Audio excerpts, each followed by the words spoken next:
Shri Vijay art academy में आपका स्वागत है। दोस्तों, हमारे चैनल को सब्सक्राइब करिए, लाइक करिए और अपने सभी दोस्तों में शेयर करिए। आज मैं लेकर के आई हूँ 30 प्रश्नों का एक टेस्ट पेपर है। आज उसे मैं आपको सॉल्व कराऊंगी। आइए देखते हैं। पहला प्रश्न पूछ रहा है, लेपाक्षी मंदिर कहाँ है? ए आंध्र प्रदेश, बी तमिलनाडु, सी केरल, डी कर्नाटक। तो लेपाक्षी मंदिर आपका है आंध्र प्रदेश में। अगला प्रश्न देखिए। दूसरा, निमातनामा किस चित्रकला का उदाहरण है? ए मांडू, बी दक्षिणी शैली, सी मालवा, डी राजस्थानी। तो जो निमातनामा है वो मांडू का उदाहरण है। तीसरा क्वेश्चन देखिए। बिल्हड़ द्वारा रचित चौर पंचाशिका ग्रंथ में कुल कितने श्लोक हैं? जैसा कि आप शब्द पढ़ रहे हैं पंचाशिका, पंचाशिका का अर्थ होता है दोस्तों 50। तो देखिए, ए 100, बी 25, सी 50, डी 135। तो इसका जो सही उत्तर होगा, इस शब्द से पकड़िएगा, इसमें 50 श्लोक हैं। चौथा प्रश्न, धातु मूर्तियों के निर्माण में हड़प्पा सभ्यता में किन धातुओं का प्रयोग किया जाता था? ए तांबा, बी कांसा, सी लोहा, डी ए और बी दोनों। तो देखिए, हड़प्पा सभ्यता में तांबे की भी मूर्तियाँ बनी है, कांसे की भी बनी हैं। तो हमको जो सबसे सही ऑप्शन है वो है डी, ए और बी दोनों। हम इसे ही सही करेंगे। अगला प्रश्न आइए देखते हैं कौन सा प्रश्न है। गांधार शैली के अंतर्गत बुद्ध की मूर्तियां किस मुद्रा में बनाई गई हैं? ए आसन मुद्रा, बी स्थानक मुद्रा, सी आसन और स्थानक दोनों मुद्रा में, डी ना आसन मुद्रा ना स्थानक मुद्रा। आसन का अर्थ होता है दोस्तों बैठना, स्थानक का अर्थ होता है खड़े होना। तो जो बुद्ध की मूर्तियां थी गांधार शैली में, वो बैठी अवस्था में भी बनाई गई हैं और खड़ी अवस्था में भी बनाई गई हैं। इसका जो आंसर होगा वो सी होगा, आसन और स्थानक दोनों मुद्रा में। अगला प्रश्न देखिए। गंग वंश के राजा चामुंड राय द्वारा निर्मित गोमतेश्वर मूर्ति, जिसे बाहुबली की प्रतिमा भी कहा जाता है, वो पूछ रहा है कि किसकी प्रतिमा है, अर्थात ये बाहुबली जो है वो कौन है? ए प्रथम तीर्थंकर के पुत्र हैं, बी हनुमान जी की प्रतिमा है, सी महावीर के पुत्र हैं, या डी शिव जी की मूर्ति है। तो देखिए, जो गोमतेश्वर की मूर्ति यानी बाहुबली की जो प्रतिमा है, जो जैन धर्म के प्रथम तीर्थंकर थे ऋषभ देव, उनके पुत्र थे, उनका नाम था बाहुबली। ये उन्हीं की प्रतिमा है। अगला प्रश्न देखिए। बाल रूम डांस किसकी कृति है? ए नंदलाल बोस, बी गगनेन्द्र नाथ ठाकुर, सी अनुपम सूद, डी राजा रवि वर्मा। तो बाल रूम डांस जो है दोस्तों वो गगनेन्द्र नाथ ठाकुर की रचना है। आप मेहनत से दोस्तों पढ़ाई करते रहिए, हमारे टेस्ट पेपर को जरूर ज्वाइन करिए। मैंने आपसे बताया था कि मेरा एक ग्रुप है जिसमें हर संडे को टेस्ट होता है और ये टेस्ट पेपर आपको उसी में मिलता है और उसको फिर मंडे को उसका डिस्कशन कराया जाता है। तो जो टेस्ट पेपर में क्वेश्चन होते हैं वो तो डिस्कस होते ही हैं, उसके अलावा भी बहुत सारे ऐसे कंफ्यूजन वाले क्वेश्चन होते हैं, वो भी डिस्कस होते हैं। तो जो अभ्यर्थी हैं जो जुड़ते हैं उनके वो सारे क्वेश्चन क्या होते हैं, क्लियर हो जाते हैं बिल्कुल। तो आप लोग भी इस व्हाट्सएप नंबर पे जुड़िए और जो हमारी क्लास है उसका लाभ उठाइए। पद्मा सुब्रमण्यम किस शास्त्रीय नृत्य से जुड़ी हैं? ए ओडिसी, बी भरतनाट्यम, सी कथकली, डी कुचिपुड़ी। तो जो पद्मा सुब्रमण्यम है दोस्तों वो भरतनाट्यम की प्रसिद्ध नृत्यांगना है। वर्तमान समय में भारत में कितने शास्त्रीय नृत्य प्रचलित हैं? ए 5, बी 6, सी 7, डी 8। तो दोस्तों पहले जो शास्त्रीय नृत्यों की संख्या थी वो 6 थी, 2 नृत्यों को और शामिल किया गया उसमें, तो अब कुल मिलाकर के 8 शास्त्रीय नृत्य भारत में हैं। निम्नलिखित में से किस नृत्य से रविन्द्रनाथ टैगोर अत्यधिक प्रभावित थे तथा उन्होंने दक्ष नर्तकों को शिक्षकों के रूप में शांति निकेतन में नियुक्त किया? ये दोस्तों बहुत ही अच्छा प्रश्न है आप लोगों के लिए। ए कथकली, बी कुचिपुड़ी, सी मोहिनीअट्टम, डी मणिपुरी। तो ये जो रविन्द्रनाथ टैगोर थे वो मणिपुरी नृत्य से काफी प्रभावित थे। अगला प्रश्न देखते हैं। पूछ रहा है निम्नलिखित में से कौन सी सूची सुमेलित नहीं है? भरतनाट्यम तमिलनाडु, कथकली केरल, मोहिनीअट्टम मणिपुर, कुचिपुड़ी आंध्र प्रदेश। तो दोस्तों भरतनाट्यम जो शास्त्रीय नृत्य है वो तमिलनाडु का ही है, कथकली भी केरल का है, लेकिन ये जो मोहिनीअट्टम है दोस्तों ये भी केरल का शास्त्रीय नृत्य है, ये मणिपुर का नहीं है, इसलिए ये उत्तर आपका सही हो जाएगा। कुचिपुड़ी आंध्र प्रदेश का है। अगला प्रश्न देखिए, निम्नलिखित में से किस मुगल शासक ने लाला कलावंत से हिंदू संगीत की शिक्षा ली थी? ए हुमायूं, बी जहांगीर, सी अकबर, डी शाहजहां। तो जो अकबर थे उन्होंने लाला कलावंत से संगीत की शिक्षा ली थी। 13वें नंबर का प्रश्न देखिए, नेशनल स्कूल ऑफ ड्रामा के पहले निदेशक कौन थे? ए सफदर हाशमी, बी सत्यजीत रे, सी इब्राहिम मलकाजी, डी बीबी कारंत। तो जो नेशनल स्कूल ऑफ ड्रामा के पहले निदेशक थे वो थे इब्राहिम मलकाजी। अगला प्रश्न देखिए, संस्कृत रंगमंच के विकसित स्वरूप का उल्लेख किस शास्त्र में किया गया है?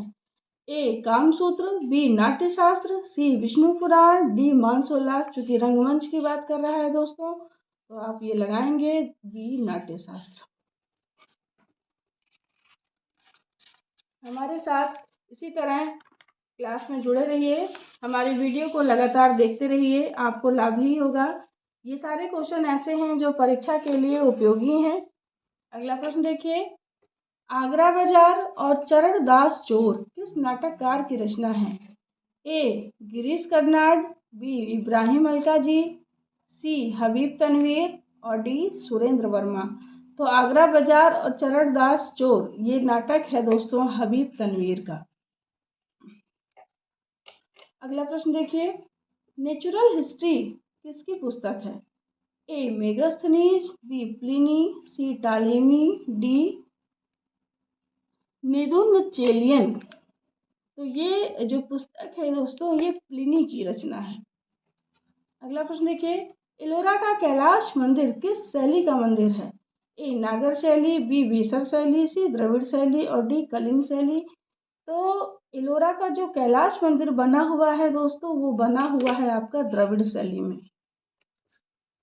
अगला प्रश्न देखिए, आजाद भारत का पहला योजनाबद्ध शहर कौन सा है? ए कोलकाता, बी दिल्ली, सी जयपुर, डी चंडीगढ़। तो आजाद भारत का पहला योजनाबद्ध शहर बसाया था ली कार्बूजिए ने चंडीगढ़ में। चंडीगढ़ ही है पहला योजनाबद्ध शहर।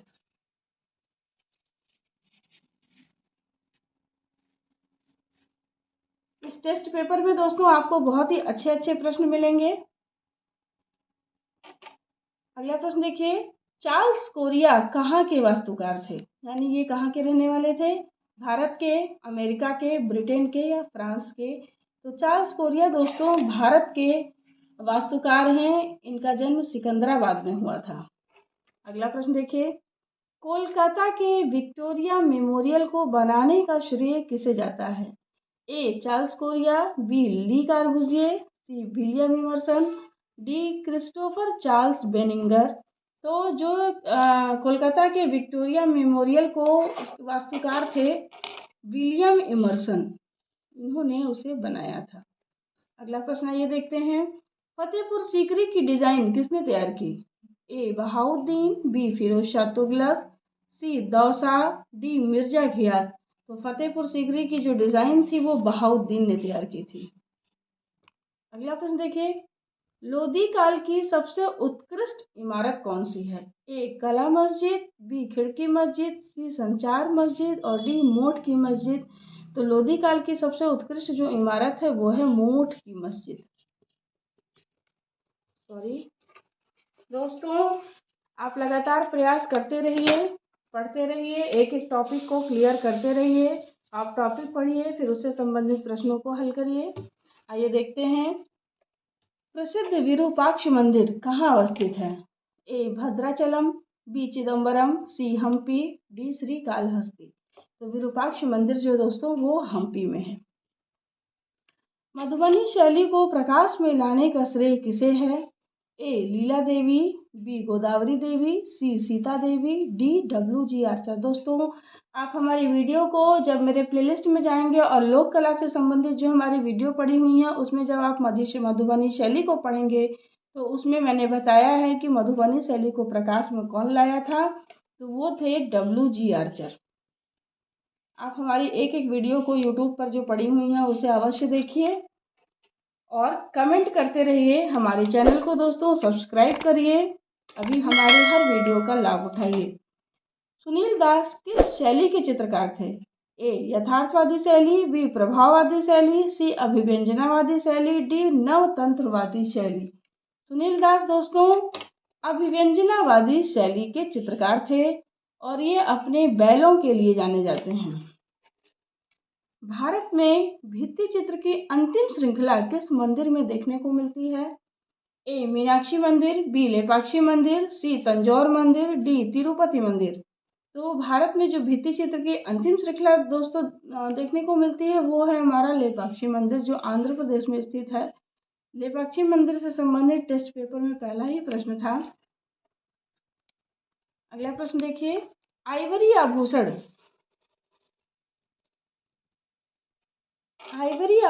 किसे कहते हैं? ए हाथी दांत के बने आभूषण, एंटीक आभूषण, सी मीनाकारी, डी सोने और चांदी से बने आभूषण। तो जो हाथी दांत के बने आभूषण होते हैं उनको आइवरी आभूषण के नाम से जाना जाता है। आपको कला के साथ चित्रकला के साथ साथ हस्तकला, नृत्य कला, संगीत कला, सब तरह की कलाएं आप भी जानते हैं, आपको पढ़ना है। देखिए अगला प्रश्न, पैठणी साड़ियाँ कहाँ की प्रसिद्ध हैं? ए पश्चिम बंगाल, बी गुजरात, सी बनारस, डी महाराष्ट्र। दोस्तों महाराष्ट्र में एक जगह है पैठणी, वहीं की ये साड़ियाँ हैं, इसीलिए इस साड़ी को जो है पैठणी के नाम से जाना जाता है। तो ये महाराष्ट्र का हस्तशिल्प है, जिसे पैठणी साड़ी के नाम से जाना जाता है। और पैठणी साड़ियाँ दोस्तों के ऊपर जो है बौद्ध धर्म का काफ़ी प्रभाव देखने को मिलता है। अगला प्रश्न देखिए, बालूचरी साड़ियाँ कहाँ बनती हैं? ए गुजरात, बी बनारस, सी विष्णुपुर बांकुड़ा, डी तंजौर। तो जो हमारी बालूचरी साड़ियाँ हैं दोस्तों वो बनती हैं विष्णुपुर बांकुड़ा यानी पश्चिम बंगाल में।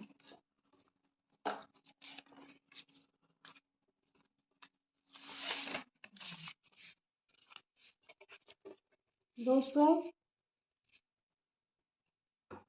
अगला प्रश्न आइए देखते हैं, अजंता के पहली गुफा का चित्र पद्मपाणि बोधिसत्व पर भारतीय डाक द्वारा डाक टिकट पर कब जारी किया गया? यानी पद्मपाणि बोधिसत्व का जो चित्र है वो भारतीय डाक पर कब जारी किया गया? ए 1971, बी 1972, सी 2001 और डी 1990। तो भारतीय डाक पर जारी किया गया था दोस्तों ये 1971 में। अगला प्रश्न देखिए, प्रज्ञा पारमिता में कितने श्लोक हैं? 8000, बी 2000, सी 1000, डी 100। तो प्रज्ञा पारमिता में श्लोक हैं दोस्तों 8000। अगला प्रश्न देखिए, राजस्थानी की किस शैली की प्रदर्शनी 1949 में कोलकाता में लगी, जिसका उद्घाटन ओसी गांगुली ने किया था? ए मेवाड़ शैली, बी जयपुर शैली, सी जोधपुर शैली, डी बूंदी शैली। तो बूंदी शैली की प्रदर्शनी 1949 में कोलकाता में लगी थी, जिसका उद्घाटन ओसी गांगुली ने किया था। दोस्तों हमारी वीडियो अगर आपको पसंद आई हो तो लाइक करिए, कमेंट करिए और सब्सक्राइब करिए हमारे चैनल को। नमस्कार।